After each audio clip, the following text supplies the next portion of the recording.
What's up, bookworms? Welcome to episode 137 of the Cantina Book Club podcast, where readers can find interviews with authors of all genres.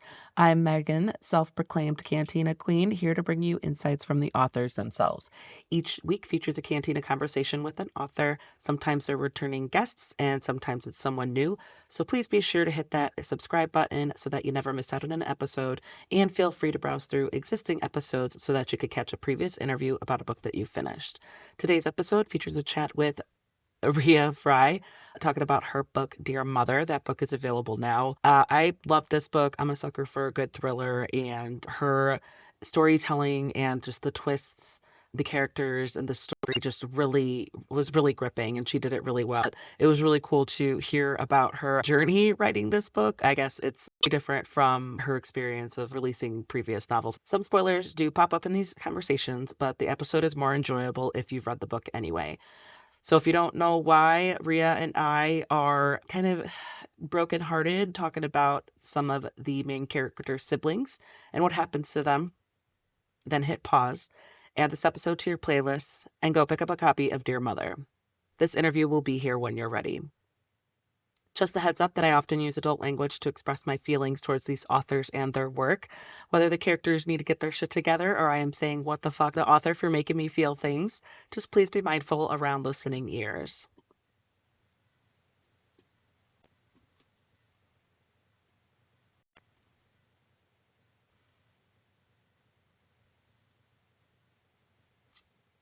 All right, books coming out this week. Cinco de Mayo, May 5th. We've got Hidden River by Sarah. I read that. To be honest, it was a really interesting story, but I think the writing style just didn't work for me. But I recommend it for those who maybe want to check out some speculative fiction or domestic fiction, but there might be some trigger warnings abound. And then another book that is available now is Ashland by Matt Harry. I love that book. Sci-fi, post-apocalyptic detective novel, and it is kind of a little scary about how it might relate to some readers and what we all went through during the global pandemic. But that book is available now. But my interview with Matt will be coming out this month as well. So if you want to be ready for that interview, pick up Ashland and enjoy. But either way, without further ado, get ready, grab your favorite drink. Here is Rea. Okay, so today we've got Rea Frey. We're talking about her book, Dear Mother. That book comes out on April 28th. Rea, this book, I swear to God, it twist after twist after twist during like, I don't know, 60 pages. I thoroughly enjoyed it. What a ride. I am excited to dig a little bit deeper today. Well, thank you so much. I'm excited as well. Yeah, to get started, could you give a quick summary so that people can follow along with the conversation? Sure. So, Dear Mother is about an investigative journalist named Isabel Archer who has to return home to her very small hometown of Cedar Lock, Washington, to bury her estranged mother. So she hasn't been back in decades. The town is the scene of a tragedy when Isabel was younger. When she was about 13 years old, 3 of her foster siblings died in a tragic fire, and the whole town thought that her mother was responsible. And so there's just always been a lot of speculation. Isabel got out of town as quickly as she could, but when she comes back, they do an autopsy, and it is maybe revealed that her mother could have been murdered instead of dying of natural causes. So naturally, Isabel, being a journalist, she wants to get to the bottom of it and see if her mother's death had anything to do with her siblings' deaths so many years before. I always take notes as I'm reading along, and it's hilarious to me because I'm looking back at them and I'm how unhinged they are. Oh, for sure. Because I'm going back and forth wait, this person is sus, this person is sus, I don't know, what are the kids up to? And then it was I love the way you feed it. It was just a very good thriller. And when it's dual timeline, I love it when you feed us, the readers, little flashbacks as to and then I realized oh shit, this is a flashback to that night. And then I became more invested, and I became feeling for these kids because you were like, "I'm just going to make you feel all the feels." Like, that And was knowing that they're gonna die, which is so awful, Yeah. but I love a dual timeline in a thriller because I feel like it's almost like 2 mysteries that you have to solve or that you're kinda interested and invested in, so I think it can be a fun device to use. So were you like Charlie from It's Always Sunny, where, like, Post-its on the wall and trying to connect the Oh, dots and make sure that you're, like, feeding everything strategically? ready to hear a story about how this book was constructed? So, Of course. the book that you have in your hand was written in 2 weeks. It was a complete rewrite. So, I turned in my first draft, not first draft, but the first iteration of Dear Mother A to my version, editors. yeah. Yeah, early. I have 2 editors at this publishing house. And I was like, "Man, I nailed this book. I'm so excited." My agent loved it, and they before they gave me my editorial letter, they were like, "Hey, can you hop on a Zoom? We need to talk about some things." And I was like, Oh, "That's no. never good." And so I just said, "Just let me know, is this gonna be a complete rewrite?" And they were like, "Yeah, it is." And Oh, so and no. this is my ninth book. That has never happened to me before. Oh, wow. And if you write and you turn something in and you're waiting on edits, editing a book is very different than starting from scratch and having to like write something. And I write in 2 genres, so I had just finished another book and I just wasn't in the like creation process mindset at all. Sure. But we had a big conversation. They just like for some reason didn't like the book and they didn't want to keep anything about it. So they were like, "Scrap it. What other ideas do you have? Go." I was just trying to really think on the spot and I even considered writing something else, but I was like, okay, I'll keep. So I kept my character's name and the town of Cedar Lock, and everything else changed. Oh And my so goodness. what was crazy about this book is I was writing it, and my editors were in a Google Doc with me as I was writing Fast and Furious. They were behind me, like live editing, like I could see them in the doc. And so Oh my this god, that's so stressful. it was very stressful, and I do something similar to my I'm a book doula, book coach, so it's I do something similar with my clients, so I was getting a Okay. taste of my own medicine. But this book was, like, put together so fast, I didn't have any time to sit with the characters, to really think about the story, so it is the most I was terrified that it getting published, I was like, "People are gonna think a 3rd grader wrote it." I was just very nervous about it because I didn't have a lot of time to sit with it. So I've been pleasantly surprised that early readers are enjoying it. But I'm like, if you don't, it's because it was written in 2 weeks. So I'm sorry. No, I that's yeah, to me, I'm one of those people that surprises me because maybe it's your experience as a published writer, when this is not your first rodeo. You've been through the song and dance and on both ends, right? So maybe that's your brain, some I conditioning don't know. It's somewhere. something. It's something. Yeah, channeled that book somehow, some way, but it is not a process I would like to repeat in the future because it was very stressful. But I'm actually glad I went through it. I think it made me more resilient as a writer. Yes, I think that's a good way to look at it because even anything in life, you're like, "Well, at least I'm glad I went through it and you Totally. came through it." And now, the release date is coming up in a few weeks, so, like but that's cool that you're getting early feedback. Yeah, Like, for me, for one, I'm like, I love a good thriller, so I'm maybe it's just like but it's also tricky to, like, really tell a true thriller style, right? It's like completely. such a so what other genre do you write in? So I write in kind of a speculative women's fiction. So I play with time. Okay. I'm obsessed with like quantum physics and jumping time, alternate universes. Is it the same pen name? It's my name. Yeah, Rea Frey. It's funny. I'm with 2 different publishers and I was like, I'm going to write in 2 different genres. Do I need a pen name? But they actually said no, which is surprising. But yeah, I love playing with kind of time slip fiction. I always say if people have seen Sliding Doors, that kind of like what if scenario, I love Yeah. writing about that.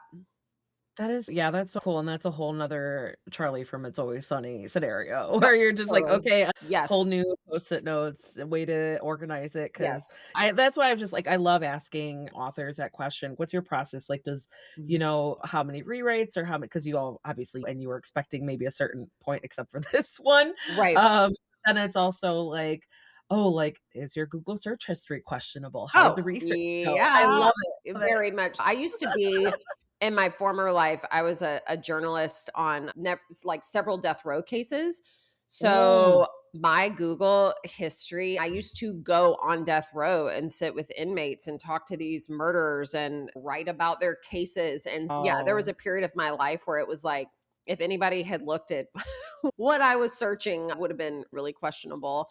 But yeah, the process is always so fun. And it's funny you mentioned post it notes because one of my favorite exercises ever to do once I get through a first draft is I call it the post-it note exercise, but I print out the book and I look at it chapter by chapter, but I sum up in a single sentence what happens in that mm, chapter. And if I can't sum it up, then that is a problem. And then I lay it all out. And so if I have 2 points of view, I'll color code it.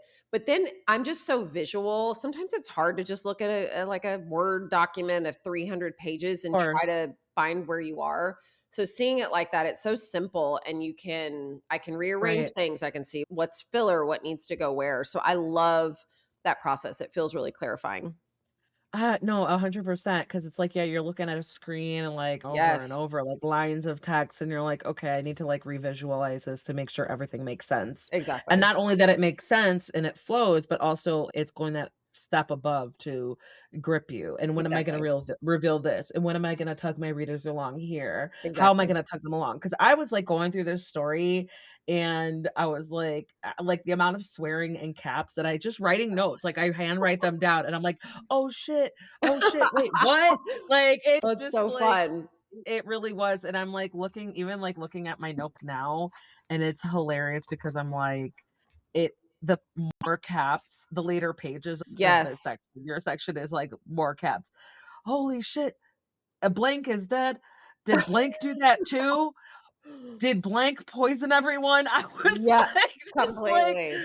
all of it, but I think it's so funny to look back on that and, like and just know that, okay, the more I wrote, that means the more engaged and the more surprised I was because I Well, was trying to that's keep up lovely. and also keep track of my feelings and, like, how Yes, I was yes. receiving it so that I could be ready for you because it was like I love a good thriller, and I think the storytelling is such a huge piece of it and, like, how your style of how you're gonna how you have to reveal things at the right time, and Completely, and yeah. this one was funny or is funny because it's the shortest book I've ever written, granted, because it was in 2 weeks, but it's only, like, 67,000 words, and I've had a lot of Mm. readers be like, I I finished it in, love like, a it." day and a half, and Exactly, I have, like, a life. it's a I day have a job and the kids day and, read. like And the average attention span is point 0.8 seconds, so I'm like, "Hey, Absolutely. these, like, shorter thrillers, I kinda love it because you have to force yourself to be, like, leaner and tighter and just, like, Yeah. I'm not a big fan of just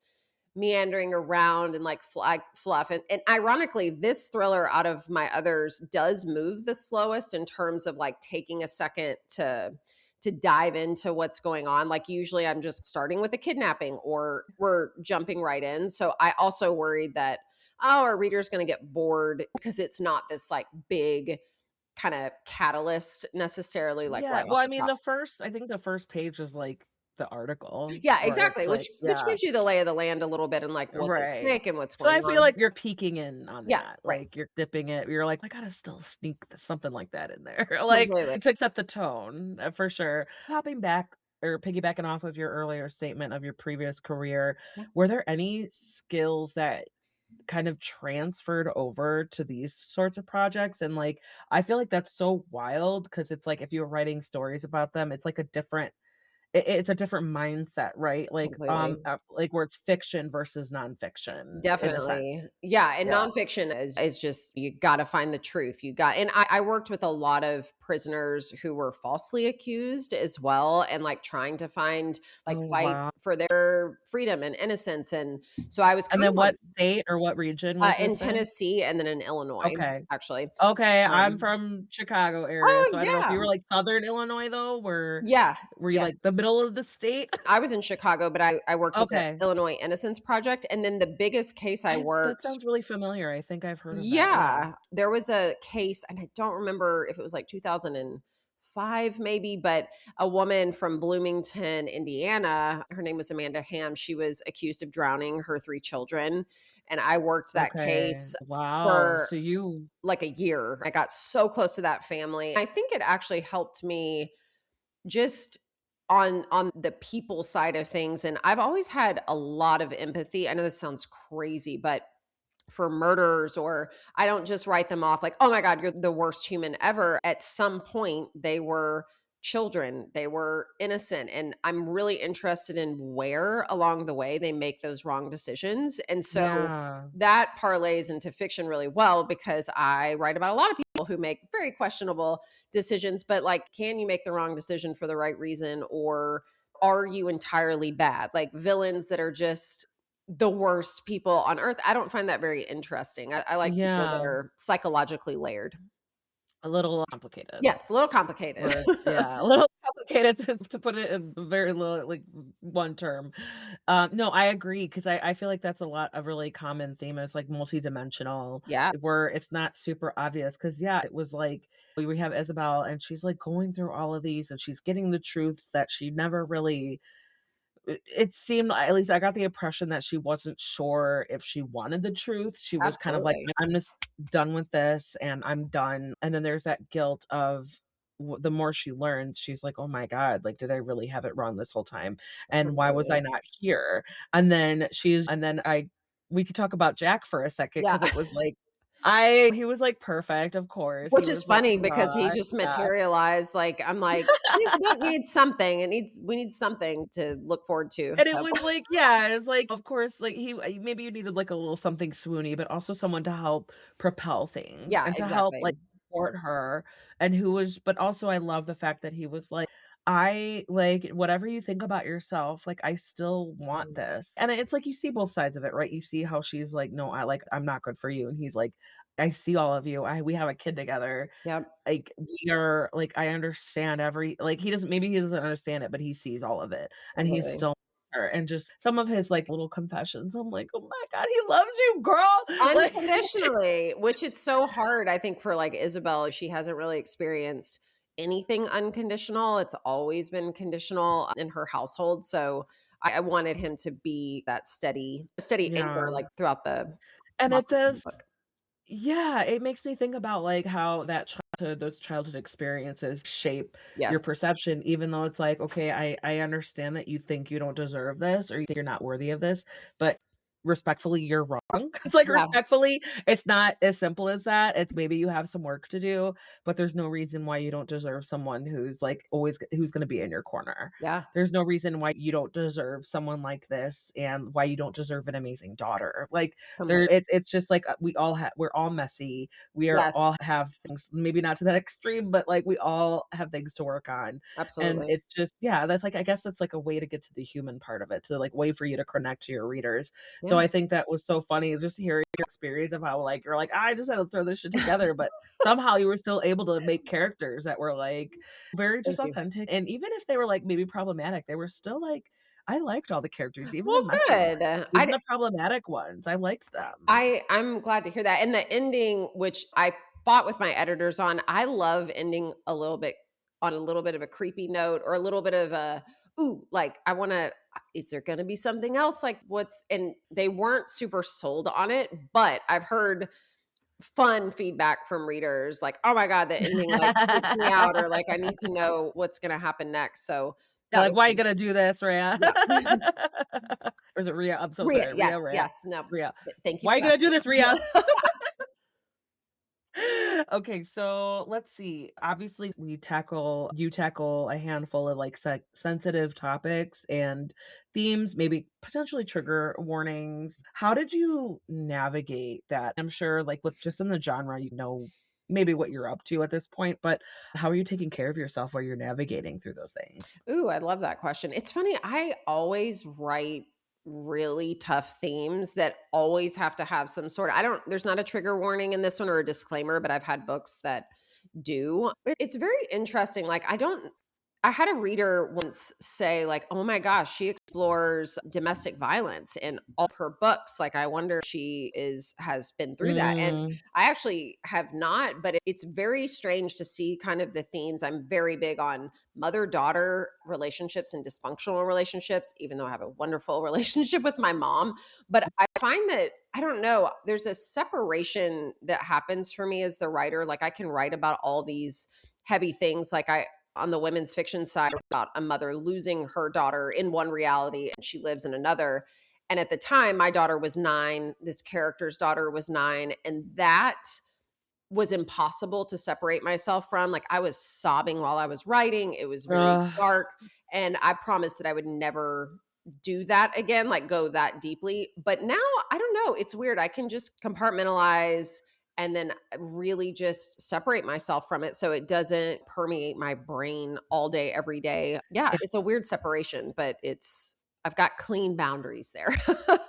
that's good. Yeah, I'm sure those have taken a while to develop, For but yeah. sure, for sure. Yeah, Yes. because no, I that's what it's I imagine it's so easy to just, like, get in the zone and Yeah. immerse yourself because 'cause you're like, "I gotta know these details. I gotta be able to write, oh, like, how was this character feeling, or what did this character see, and how did that make this person react?" And but, yeah, like, I totally appreciate that, like, that's why I like to ask the authors because 'cause I'm like, "I hope you're taking care of yourself." Yes, Like, I no, hope that's a great and I also question. wanna know, like, how because it is, like, such it's a balancing act, and It it's like is. you gotta do your work, but you gotta pull yourself out of it because I've read books where I'm like, "I was not okay." I was like Completely, and I am so careful about, like, I'm a morning writer, but, like, there's no writing before meditation, breath work, journaling, Oh, yes. grounding, sitting I outside, love that. having coffee with my partner, like, just really dropping in, and then I have a little tiny home on the back of my acre lot, and that's my writing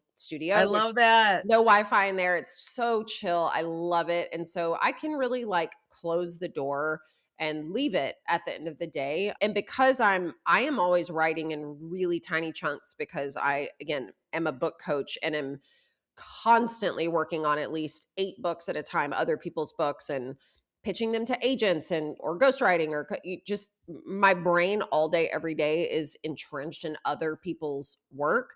So I've had to get really good about cutting it Yeah. off, coming back to my real life, and yeah, just knowing the difference there. Yeah, yeah, that's tough. It's like, because I know obviously you love the work, but you're like, "Okay, if I wanna really go there, I gotta, Yes. like, Yep. yeah, have Totally. some methods in place." I love the meditation and, like, how you just set yourself up and you're like, "No, I'm good." Yes, you're Zone good. in, I'm like mentally yeah. good. Yeah, gotta be mentally good. Absolutely. Okay, so I am gonna throw this two-parter at you. What were the most challenging parts to write? What were the most enjoyable parts to write? Gosh, the challenging was literally like building the plane in the air with this book because I was like, I don't, there was no outline. Like, I don't know where I'm going to go. And changing the villain, I think that was the most difficult part was actually making it feasible and doing that research of the poison element and then bodies that have been burned, and Ooh, after 25 years there's a scene where these bodies are exhumed and like what would actually still be there and is there anything yeah. that's testable or traceable. So that took a little bit of research. It wasn't difficult, but it was just a little technical. The enjoyable parts, I love writing a good villain and just really trying to get into that psyche. Ooh, I just paused for some reason. I loved actually writing the kids, the back, like their POVs from the night that they died. That was a total addition that I wasn't even planning to write about, but that was really fun to just get to know them and get to see them and care about them, even though they're gonna. I felt so bad, like Celia Oh, I specifically. I was like, know. Celia, and just knowing like this And tragedy is poor gonna happen. Ben, And yeah, yeah. Ben, yeah, all Ben, Jude, and Celia. Yeah, it was but that was probably the most enjoyable part is just writing that time period and that time in those kids' lives. It was I remember some of my notes that I wrote down, I was like yeah, again, touching on, like, we know what's gonna happen, You know it's but gonna then it happen, was right? like With a yeah, little but then it twist. was There's a like, little what twist for yeah, you. obviously, because 'cause we're like, okay, there's a reason that the author is showing us these, Yep. not just to torture, Yeah, not just hopefully you not know? to torture. I know, and I was like, "Ooh, this is a little dark," but I wanted them to be human, and with the mother, Gail, who is like the villain, she's the villain, Dear Mother. It's called Dear Mother, but you don't ever actually really see her on the page, which is interesting. Right. That was It's actually so crazy because difficult. it's still her book, that's Right, so right. crazy. It's Yeah. her book, but you don't see her. So that was really tricky to navigate and just try to make her presence known, but then the book is really about all mothers because there's several different mothers in this book, and, like, the real title is about another mother in the book, so that was really fun. Yeah, because it's touching on the flashbacks. It's like I remember writing notes where I was like, I wrote out how scared were they? And it's just Oh like my god, that's can the you thing, imagine? it's like, Yeah. it draws you into the moment where Celia and, like, Ben, like, with the kids, they knew what was gonna happen. Then it's Ugh, like, we know what was gonna happen, but then they know what's gonna happen, and it was just like, it's awful. I can't imagine that moment, "Ah!" like, knowing Yeah, you're gonna die and what there's and nothing you can do. it's like, I hope that when I go out, it's not like Not like that that. because that's painful. Painful. I write a lot about, like, my worst kinda worst fears or worst nightmares, and that is, like, if I'm gonna go any way, I do not wanna be burned, I will tell you that much, like, What what are your fears? Can you if you wanna share? going out that way, terrible. I write a ton about children getting kidnapped, like, when I became a mother, Mm. that is one of my Oh worst god. nightmares because it's the not knowing, just, like, not knowing what It's happened or to the your child. waiting for the information. Completely, like, total Yeah. worst nightmare. But yeah, like, I think fire I don't know, fire has always been I know some people are obsessed with fire, but man, it's so powerful. That, like, freaks me out. It really is because it's like you can't it's nature, and It's you can nature. control it. You could do your best, but, like, if it gets Nope. in the certain conditions, it's as we see, Yep. and that one of my fears, though, also is, like, doing with nature, is, like, if I'm, like, lost in open ocean, Yes. Oh my which I'm god. not like, I'm not an adventurer, I don't think I would ever be Yes. in that Oh my god. situation, but, like, as, like, being in an open ocean and not Yes. knowing where the fuck to go or where not seeing any land, not seeing, like and That just being is there. Yeah, new fear. and You just clocked a new fear for me. Yeah. That would my be bad. horrifying. Yeah. That'd It's be a and good I know how to combination. swim. Yeah. My dad was a swimmer and like, in high school, he was on the swim team, so as soon as we were able to go in lessons, he put us in there, Yeah. and he was like, I can't ma make you save yourselves," right? Yes. So I'm, like, confident in my ability to a certain extent, though, because I don't Sure. think I ever